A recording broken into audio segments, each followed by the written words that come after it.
जयन्ती मङ्गला काली भद्रकाली कपालिनी दुर्गा क्षमा शिवा धात्री स्वाहा स्वधा नमोऽस्तुते। जय त्वं देवी चामुण्डे जय भूतार्तिहारिणी जय सर्वगते देवी कालरात्रि नमोऽस्तुते।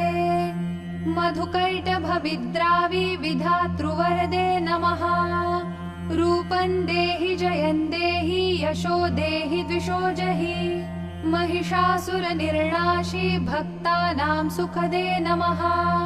रूपं देहि जयं देहि यशो देहि द्विषो जहि रक्तबीजवधे देवी चण्डमुण्डविनाशिनी रूपं देहि जयं देहि यशो देहि द्विषो जहि शुम्भस्यैव निशुम्भस्य धूम्राक्षस्य च मर्दिनी रूपं देहि जयं देहि यशो देहि द्विषो जहि वन्दिताङ्घ्रियुगे देवी सर्वसौभाग्यदायिनी रूपं देहि जयं देहि यशो देहि द्विषो जहि अचिन्त्यरूपचरिते सर्वशत्रुविनाशिनी रूपं देहि जयं देहि यशो देहि द्विषो जहि न तेभ्यः सर्वदा भक्त्या